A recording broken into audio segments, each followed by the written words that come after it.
Hey everybody, how's it going? It's Marlon. I'm on my way to an appointment right now to pick up my prescription for pain, for dealing with this injury that I've had. I'm still healing. I'm still dealing with a lot of pain. And while I'm driving to this appointment, I began thinking to myself, like, when is this pain going to subside? When are things going to get better?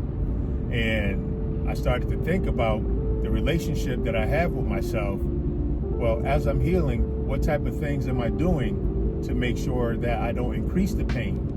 What type of things am I putting in place to help the pain subside, mitigate, diminish, or go away altogether? And after I'm completely healed and this pain subsides, what type of tools or practices am I going to put in place to make sure that I don't get hurt again or put myself through pain? Now, pain happens either by our choice or by situations outside of our control. And I started thinking about the relationship that I have with myself, and then I broadened that out, thinking about relationships that we have with other people, whether it's an intimate partner, boyfriend or girlfriend, a marriage, family, or friendship. Anyone that's been in any type of relationship, especially an intimate relationship, an intentional relationship, you're going to get to a point where some way, somehow, somebody's going to get hurt, whether intentionally, whether by miscommunication, by choice, or by situations outside of your control. But the question is this: what do you do when the pain happens? How do you sort it out? What tools do you put in place to help alleviate the discomfort of that pain? What do you do to help diminish that pain? Can this be avoided? Can we get to a point where we work together for the pain to go away altogether? But this is the topic for today. We're talking about relationships and how to deal with pain in a relationship. The Bible says in the book of Amos, chapter 3 and verse 3, how can two walk together unless they be agreed? Another version of that says, can two people walk together without being in agreement? Where would they go? Well, this is the question I want to ask. What can we agree on to, number one, avoid putting one another by choice in hurtful situations?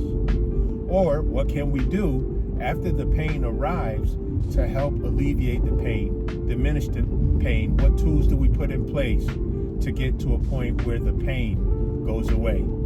And how do we operate in a way to make sure that we don't put ourselves in pain again? So there's something that I think about.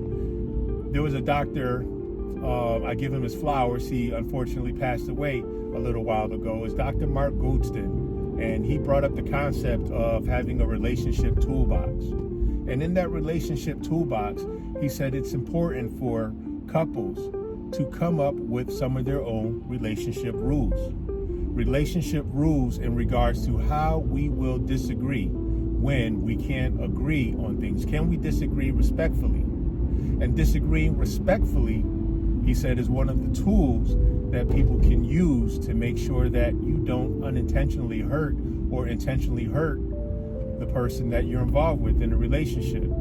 He said also that what we can put in these toolboxes are some intangible things like honesty, integrity, straightforwardness, faith, commitment, consistency.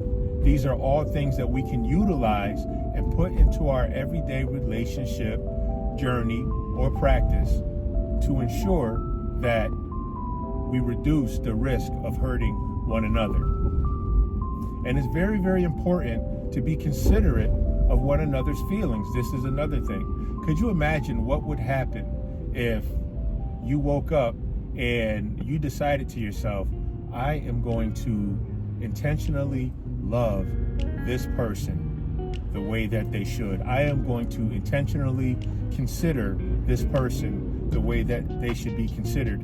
And not also be intentional about giving, but being humble enough and intentional enough about receiving. I am going to be intentional about allowing them to love me, by allowing them to consider me, by allowing them into my emotional and relationship space as they have invited me into theirs. Going back to Amos, how can two walk together? The word relationship literally has its roots in the word journeying together. So when you're relating to one another, you are actually going on a journey together. And there's my cane acting up as if I haven't journeyed with that cane enough. Yes, I do have a relationship with this cane. It has been on vacation for a while, and right now I need to use it, be humble enough to use it and have it available so that I don't put myself in harm's way again.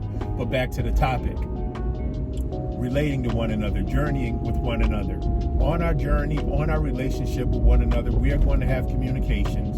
We're going to have miscommunications. We're going to be put in situations that may cause some pain, that may hurt, intentional or otherwise.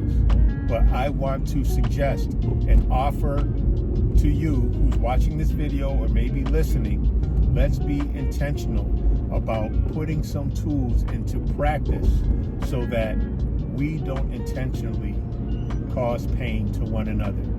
And let's accept the intentionality of someone else being considerate to us so that we don't allow pain to come to ourselves.